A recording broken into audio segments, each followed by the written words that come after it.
여러분 안녕하십니까? 2019년 2월 19일 화요일 정월대보름에 전해드리는 실리콘밸리 저녁 뉴스입니다. 대보름에는 오곡밥을 지어 먹으며 아침 일찍 부럼이라고 하는 껍질이 단단한 과일을 깨물어서 마당에 버리는데 이렇게 하면 1년 내내 부스럼이 생기지 않는다고 합니다. 또 귀발기 술을 마시고 밤에는 뒷동산에 올라가 달맞이를 하며 소원 성취를 빌고 1년 농사를 점치기도 했습니다.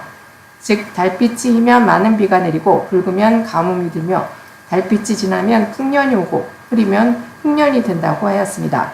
그리고 깡통에 불을 넣어서 돌리면 불이 원을 만들어 여러 명이 함께하면 멋있는 광경이 연출이 됩니다. 베이지옥 오늘은 대체로 맑은 날씨를 보여서 밤에는 둥근 보름달을 볼 수 있겠습니다. 이번 주간 대체로 맑은 날씨를 보이겠고 일요일에는 흐리거나 비가 예보되어 있습니다. 감기로 목소리가 고르지 못한 점 여러분의 넓은 양해를 부탁드립니다. 이렇게 주말에 또 비가 예보된 가운데 이번 달 캘리포니아주에는 그야말로 물폭탄이 덮쳤습니다. 국립기상대에 따르면 겨울 폭풍의 영향으로 2월 1일부터 현재까지 캘리포니아주에 쏟아진 비의 양은 18조 갤런에 달하는 것으로 집계됐습니다. 이는 올림픽 기준의 수영장 2,700만 개를 채울 수 있는 양입니다. 또 광활한 렉타우의 전수량 절반에 해당하는 수치입니다. 이처럼 지속적인 폭우로 캘리포니아주 곳곳에서 피해가 속출하고 있는 가운데 또 다른 겨울 폭풍 상륙 소식의 우려는 더해가고 있습니다. 국립기상대는 내일 밤부터 또 다른 겨울 폭풍이 캘리포니아주를 강타할 것이라고 예보했습니다. 이에 따른 강수량은 0.25인치 정도로 예상됩니다. 국립기상대는 폭우에 추운 날씨가 지속될 것으로 전망하면서 주민들의 각별한 주의를 당부했습니다. 베이지옥은 최저 기온이 20도를 기록했습니다. 국립기상대는 캐나다에서 밀려오는 냉기는 태평양 해역으로 이동하지 않고 지속적으로 내륙에 머물면서 기온을 떨어뜨릴 것이라며 추운 날씨가 이어질 것이라고 예보했습니다. 30도대를 오르내리는 추운 날씨는 오는 22일부터 풀리며 기온이 50도에서 60도대까지 오를 것으로 예측됐습니다.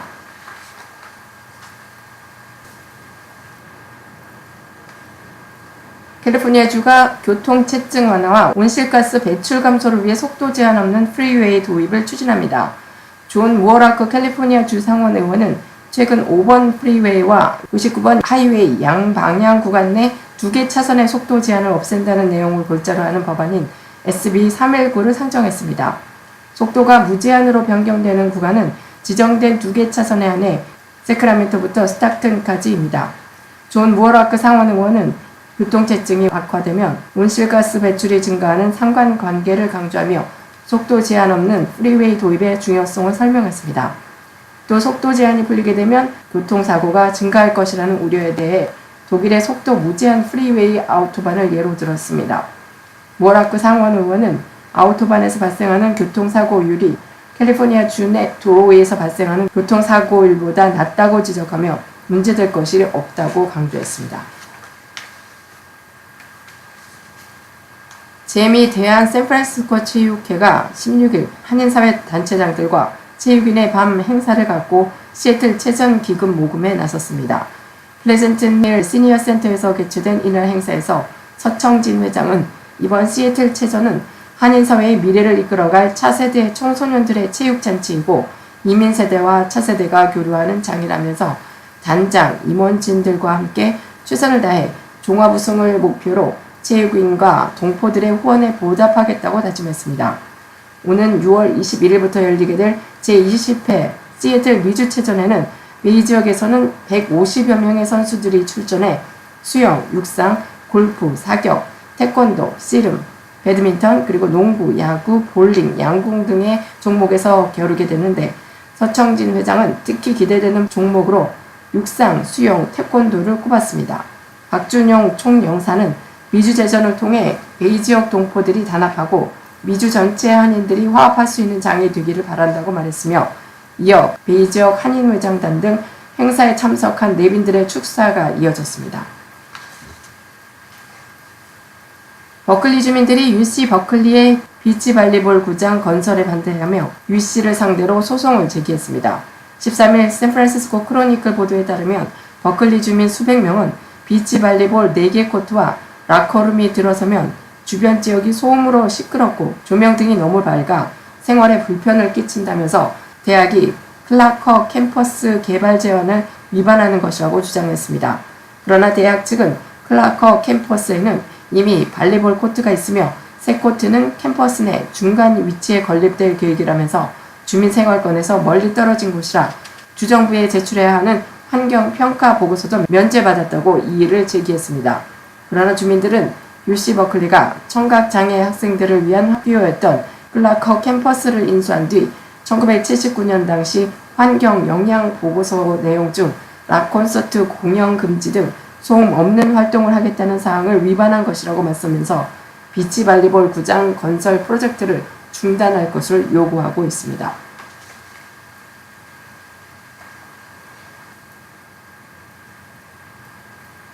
연방 예산안의 발효로 비성직자 종교이민, 시범 투자이민, 그리고 외국인 의사 취업, 온라인 취업 자격 확인 E-Verify 프로그램도 9월 말까지 연장됐습니다. 이들 4가지 이민 프로그램들은 지난 주말 서명 발효된 연방 예산안에 포함돼 현 회계 연도가 끝나는 9월 30일까지 계속 시행할 수 있게 됐습니다. 비성직자 종교이민과 의전을 센터 투자이민, 그리고 외국인 의사들을 고용하는 콜라드 30, 취업 자격 확인 E-Verify 프로그램이 모두 연방 예산안에 포함돼 9월 30일까지 연장받아 계속 시행할 수 있게 됐습니다. 성직자를 제외한 전도사, 성가대 지휘자 및 반주자, 교회 행정직원 등 비성직자들은 앞으로도 일반직 종교 이민으로 계속 영주권을 받을 수 있게 됐습니다. 투자 이민 가운데 $50만 간접 투자하는 리저널 센터 프로그램도 앞으로 계속 시행돼 외국인 투자자들을 유치할 수 있게 됐습니다. 리저널 센터 투자 이민은 이민국의 승인을 받은 대형 프로젝트에 $50만 간접 투자하면 직접 경영에 참여하지 않는 것은 물론 어느 지역이라도 거주하며 영주권을 취득할 수 있어 큰 인기를 끌고 있으며 몇 년 들어 한 해 10,000명의 투자이민 영주권 중에 거의 대부분을 차지하고 있습니다.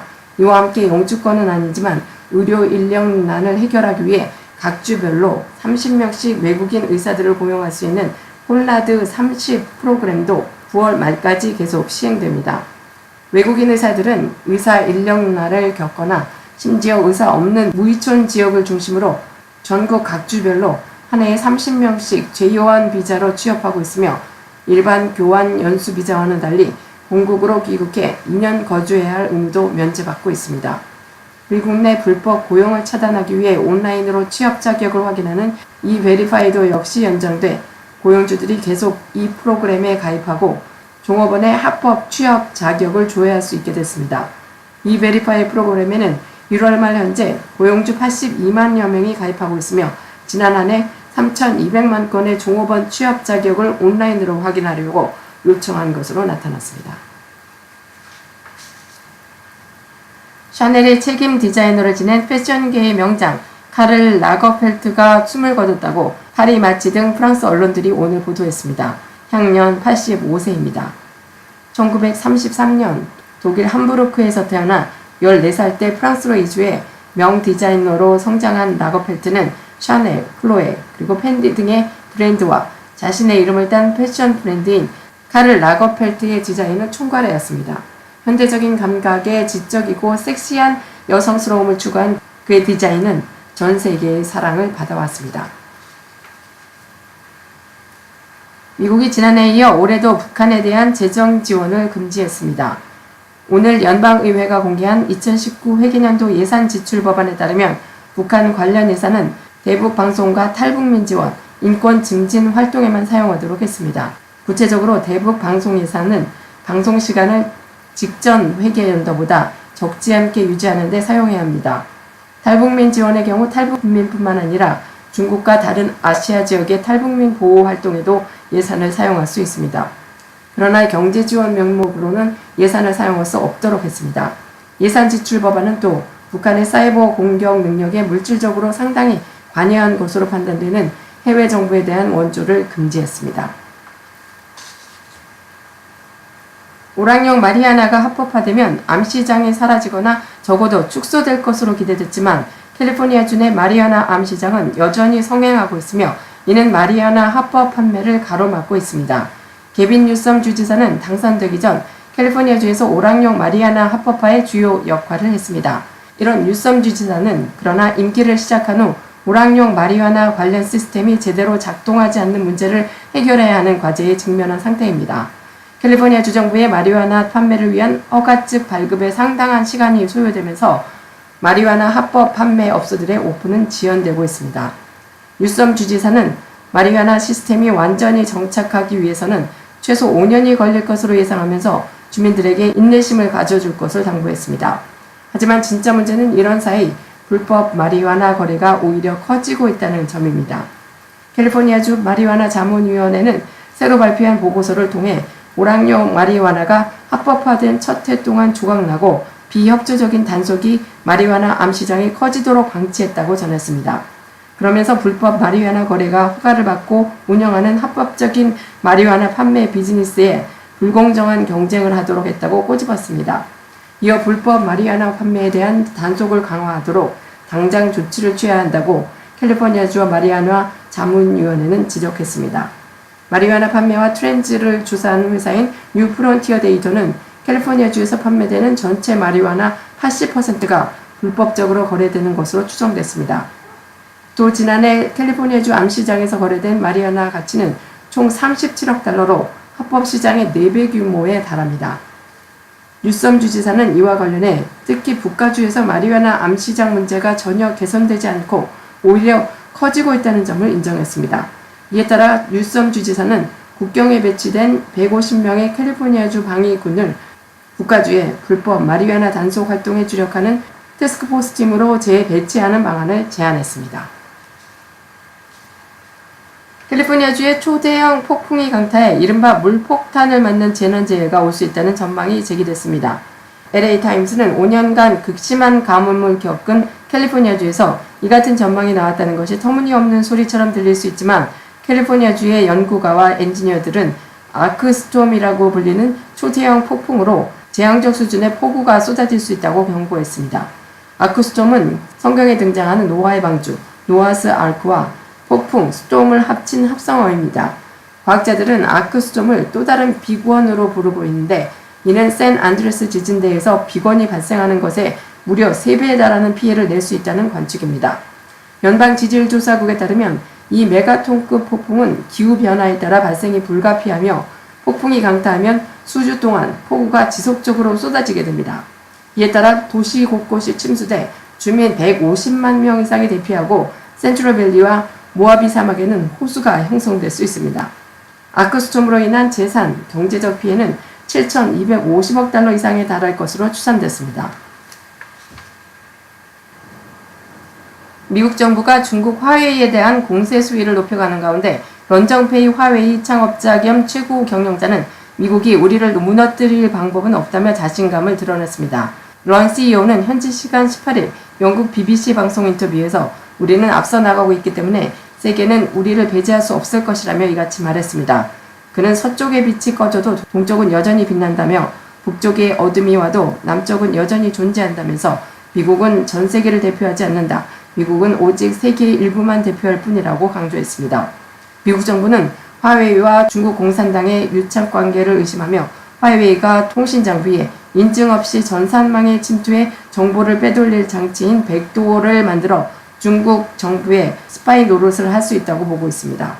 이런 이유로 미국 정부는 5세대 이동통신 5G 사업에서 화웨이를 배제해야 한다고 주변국에 촉구했으며 호주, 뉴질랜드, 일본 등은 실제 정보 통신 장비 구매 등에서 화웨이를 배제했습니다. 런 CEO는 백도어는 없다면서 화웨이는 어떤 스파이 행위도 하지 않을 것이며 그런 행위를 한다면 회사 문을 닫겠다고 말했습니다. 미국 중심의 화웨이 배제 움직임과는 달리 최근 영국 정보기관은 화웨이의 5G 장비를 사용하면서도 사이버 안보 리스크를 제어할 수 있을 것이라는 취지의 결론을 내렸습니다. 화웨이에 대한 영국 정부의 결정은 미국의 다른 동맹국들에게도 큰 영향을 미칠 것으로 보입니다. 런 CEO는 이날 우리는 여전히 영국을 믿는다면서 미국이 우리를 신뢰하지 않는다면 우리는 미국에서 영국으로 투자처를 옮기고 영국에 더 큰 규모로 투자할 것이라고 밝혔습니다. 런 CEO는 자신의 딸인 멍 완저우 화웨이 최고 재무 책임자이자 부회장에 대한 미국의 기소에 대해 정치적 의도를 가진 행위라며 받아들일 수 없다고 반발했습니다. 선천적 이중국적으로 불이익을 받거나 불합리한 상황에 놓여있는 한인 2세들을 위해 미주 한인 사회가 한 목소리로 한국 정부에 특별 사면을 요구하고 있습니다.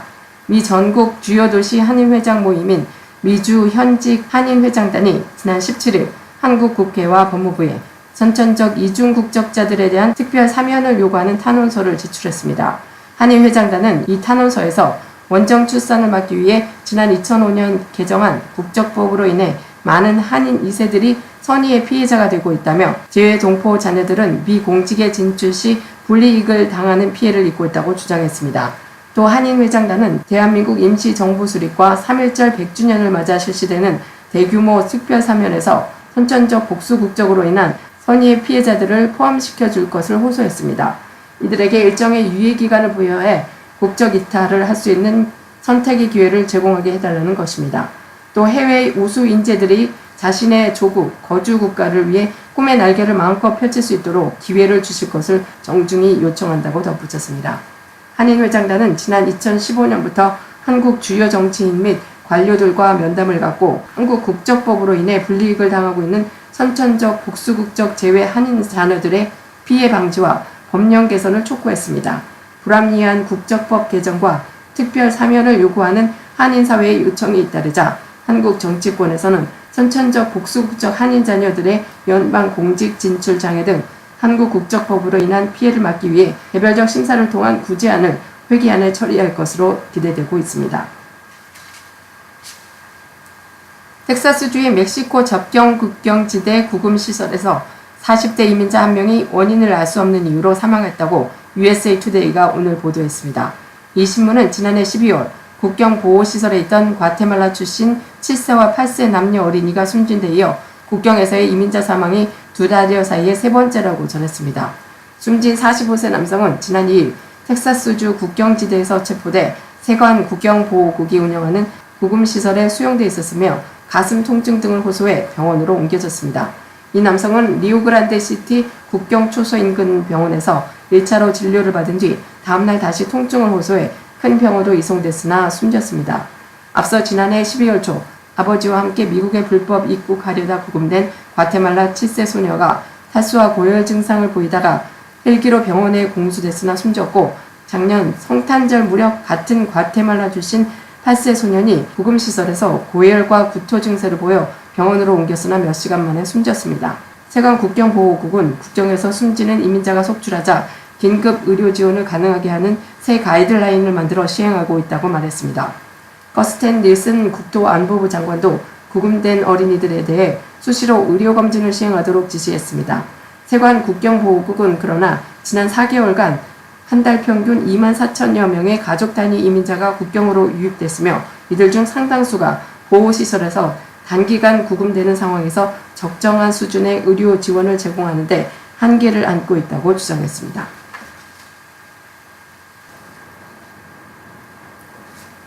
트럼프 대통령은 오늘 캘리포니아를 비롯한 미국 16개 주가 국경장벽 예산 확보를 위한 국가 비상사태 선포는 위헌이라며 소송을 제기한 데 대해 극좌에 의한 행동이라고 규정하며 맹비난했습니다. 트럼프 대통령은 트위터에 올린 글에서 내가 예상했던 대로 대부분 열린국경민주당과 극좌파가 이끄는 16개 주가 제9연방고등법원에 소송을 제기했다고 주장했습니다. 그는 특히 캘리포니아에 대해 완공될 희망이 없는 통제불능인 고속철도에 수십억 달러를 쏟아부었다며 비용 초과가 가히 세계 기록을 경신하고 있는 캘리포니아의 실패한 고속철도 프로젝트가 절박하게 필요한 장벽보다 수백 배 돈이 더 많이 들어간다고 꼬집었습니다. 트럼프 대통령은 전임 제리 브라운 주지사 시절부터 캘리포니아주와 앙숙관계로 사사건건 충돌을 빚은 바 있습니다. 앞서 16개 주가 연대해 국가 비상사태 선포에 대해 위헌 소송을 제기해 트럼프 대통령의 장벽 드라이브에 걸림돌로 작용할 전망입니다. 이번 소송에 참여한 주는 캘리포니아를 포함해 콜로라도, 코네티컷, 델라웨어, 하와이, 일리노이, 메인, 메릴랜드, 미시간, 미네소타, 네바다, 뉴저지, 뉴멕시코, 뉴욕, 오레건, 버지니아 등으로 레리 호건 공화당 주지사가 있는 메릴랜드를 제외하면 모두 민주당 주지사가 당선된 곳입니다. 연방의회가 1조 5천억 달러에 달하는 학자금 부채 탕감을 위해 고용주가 직원 학자금 대출 상환 지원에 참여를 유도하는 방안을 추진하고 있습니다. 어제 CBS 뉴스 머니워치에 따르면 마크 워너와 에드 마키 연방 상원의원, 스카 피터스와 로드니 데이비스 연방 하원의원 등 양당 의원들이 함께 뜻을 모아 고용주가 직원의 학자금 대출 상환을 지원하는 내용이 주요 골자인 고용주 참여 대출 상환 법안을 14일 연방 상원에 재상정했습니다. 2017년 최초로 상정됐던 이 법안은 고용주가 연간 최대 $5,250까지 직원들의 학자금 대출 상환 계좌에 납입할 수 있으며 직원에게 매달 학자금 대출 상환 지원금이 제공되는 방식으로 이루어집니다. 또한 고용주의 경우 직원들의 학비 지원 시 감세 혜택을 받는 현행 시스템처럼 학자금 대출 상환 지원을 통해 동일한 감세 혜택을 누릴 수 있습니다.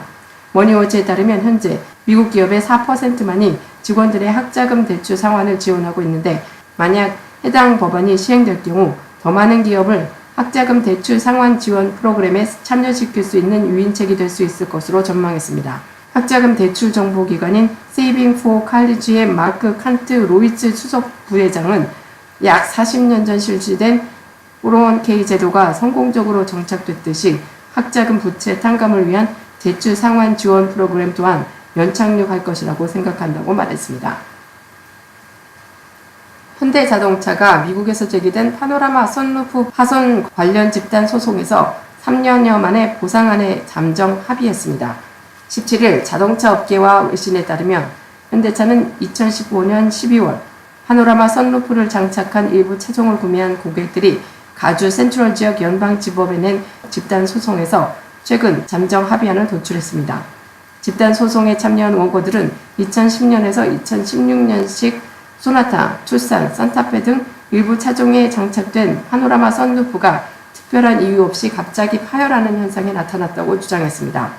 원고들은 이로 인해 다치지는 않았지만 공포감을 느껴 운전에 집중할 수 없었고 이러한 심각한 안전상 문제를 현대차가 인지하고도 숨겼다면서 총 $540만 의 배상을 요구했습니다.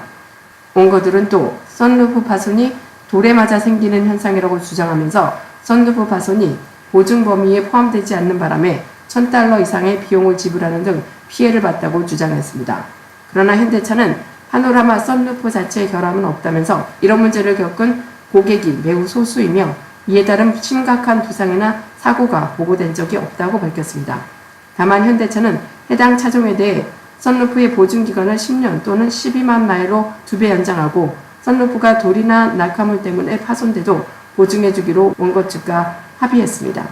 또 선루프 폭발로 인해 차량 도색이나 시트가 손상되면 무상 수리해주고 수리기간에 대차 서비스를 제공하는 한편 수리, 견인, 렌터카 비용을 지불한 고객에게는 전액을 보상하기로 했습니다. 만일 선루프가 깨질 때 차에 타고 있던 운전자나 승객이 놀라거나 불편함을 겪었다면 $200를 추가로 보상할 계획입니다.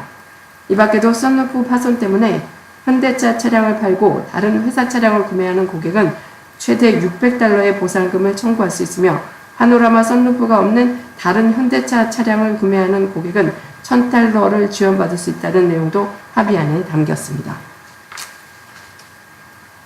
중저가 신발 판매로 한인들도 애용했던 신발 업체인 페일리스 슈소스가 결국 문을 닫습니다. 17일부터 폐업 세일에 들어간 페일리스 슈소스는 미국과 푸에르토리코에 있는 2,100개의 매장도 완전히 폐쇄합니다.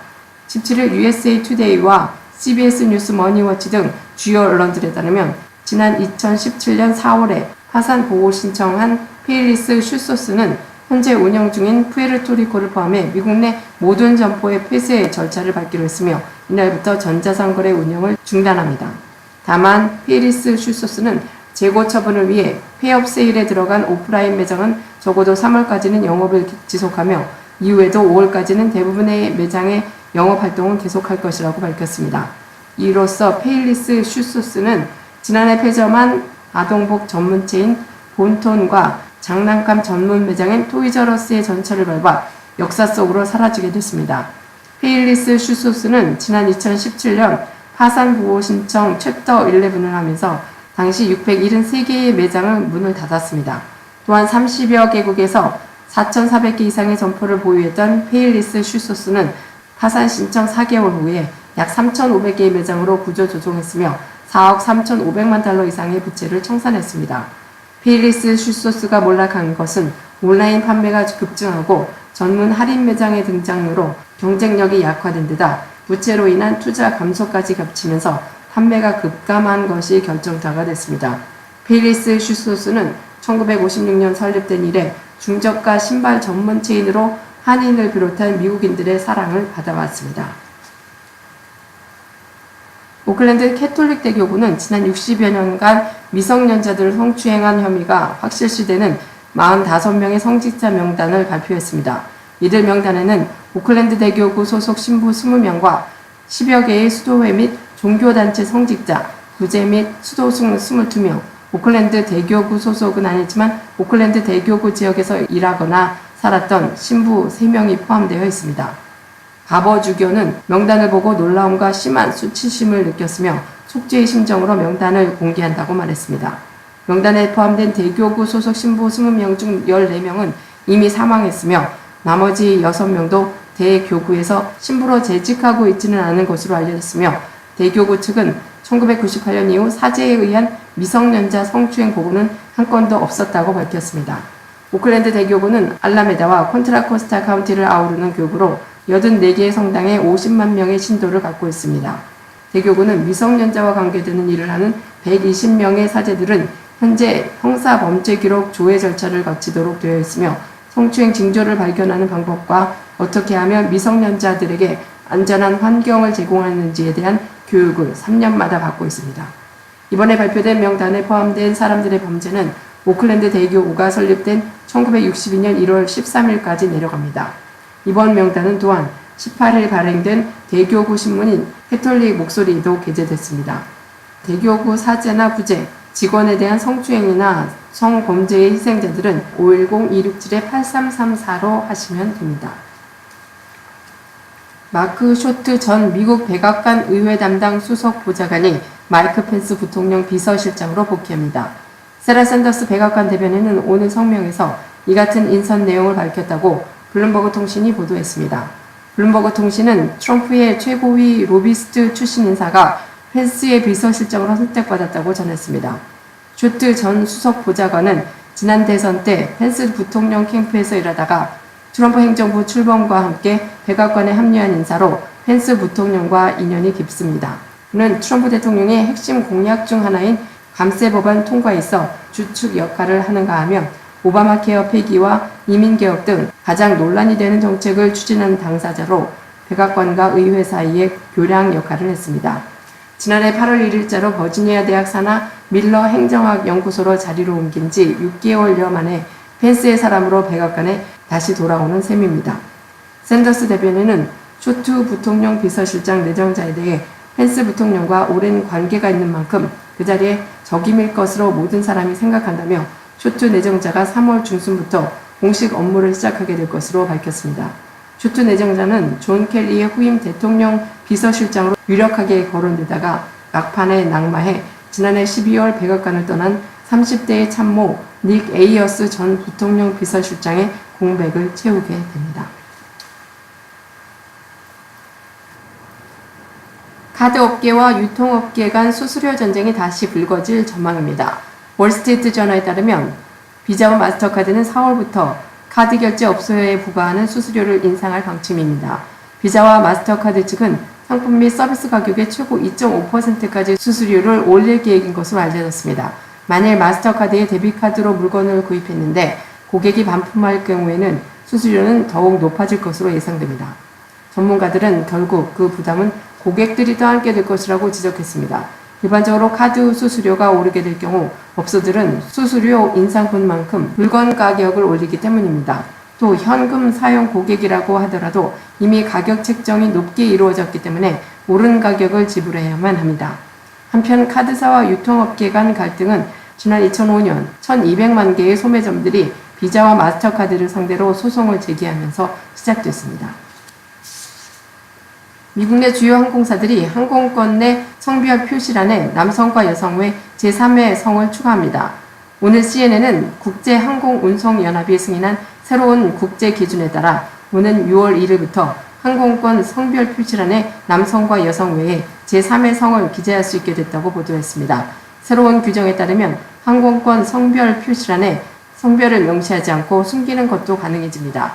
성별 기재에 새로운 규정을 도입한 항공사는 미국 주요 항공사들이 가입한 미국 항공운송협회 내 모든 항공사입니다. 이들 항공사는 이번 조치가 다양성 문화의 가치와 포용을 존중하고 모든 승객에게 더 나은 경험을 하기 위한 것이라고 설명했습니다.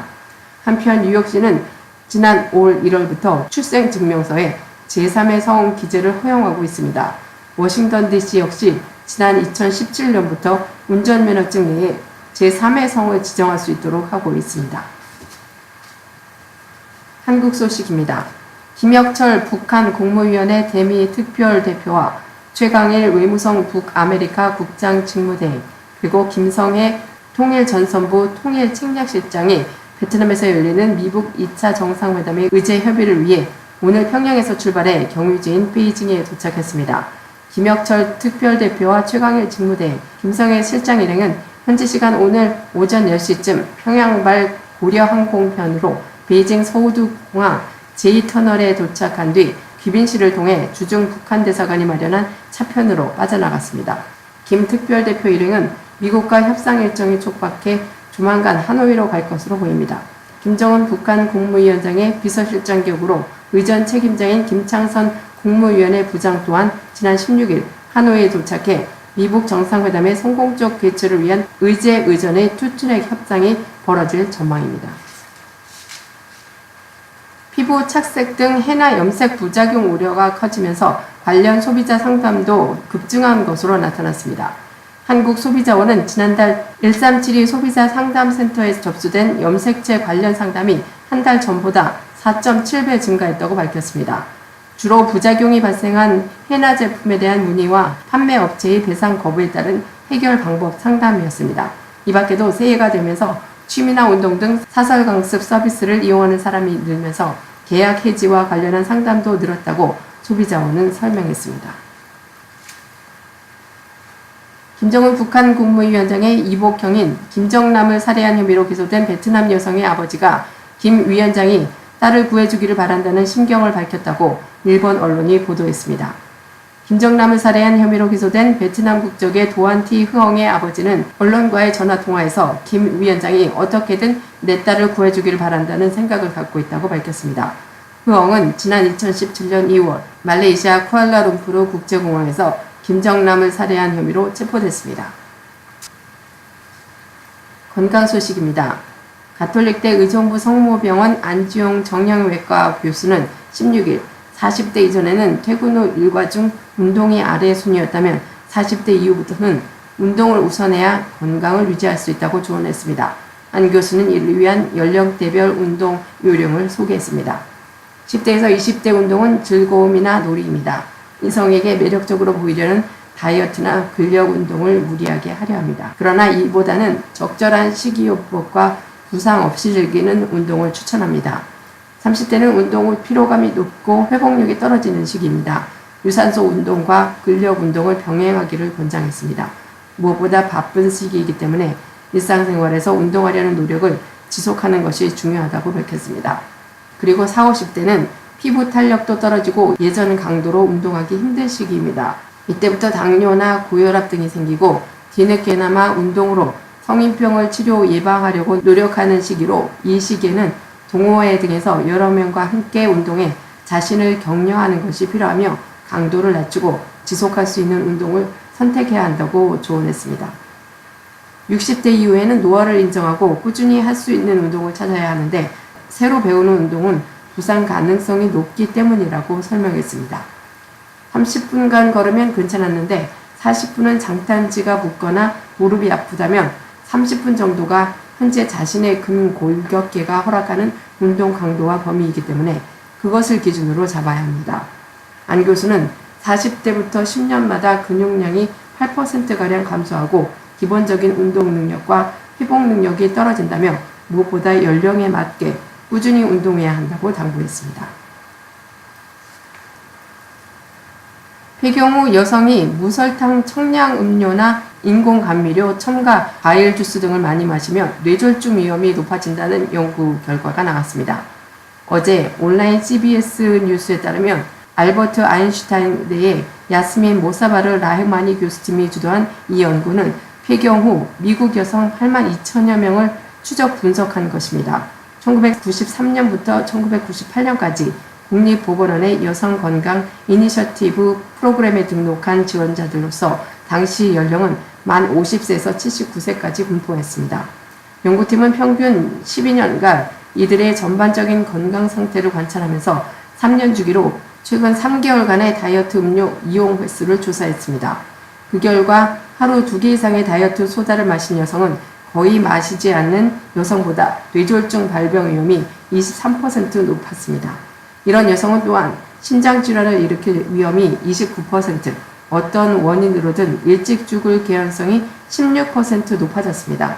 동맥폐색으로 촉발되는 허혈성 뇌졸중의 경우 다이어트 음료를 많이 이용한 여성의 발병률이 대조군보다 31% 높았습니다. 이상으로 2019년 2월 19일 화요일 동월대보름에 전해드린 실리콘밸리 전용 뉴스를 마칩니다. 보름달 보신 분들도 계시리라 믿습니다. 오늘도 함께 해주신 여러분 고맙습니다. 목소리가 고르지 못한 점 또한 양해 바랍니다. 부족한 가운데 시작하는 실리콘밸리 유튜브 뉴스, 여러분에게 따뜻함을 전해드리는 방송이 되고 싶습니다. 여러분의 격려와 도움이 많이 필요합니다. 좋아요 버튼과 구독 버튼을 눌러주시고 그 옆에 있는 좋은 그림도 클릭하시면 제가 뉴스 올리는 즉시 알림을 받아보시고 뉴스를 들으시면 되겠습니다. 그리고 주위에 있는 분들께 공유해 주시는 것도 잊지 마시고요. 공유는 카톡이나 텍스트로도 해주시지만 주위에 유튜브를 낯설어 하시는 어르신분들이나 지인분들께 어떻게 보는지 설정을 도와주시면 더욱 훌륭한 일을 하시는 겁니다. 유튜브에 가셔서 실리콘밸리 뉴스를 치시면 되겠습니다. 여러분의 힘으로 좀 더 발전된 실리콘밸리의 로컬 뉴스 방송이 될 수 있도록 힘을 실어주시면 고맙겠습니다. 좋은 의견이 있으시면 언제든지 이메일 siliconvalleykoreannews@gmail.com으로 보내주시면 감사하겠습니다. 편안한 저녁 되시고 내일 다시 찾아뵙겠습니다. 여러분이 힘입니다.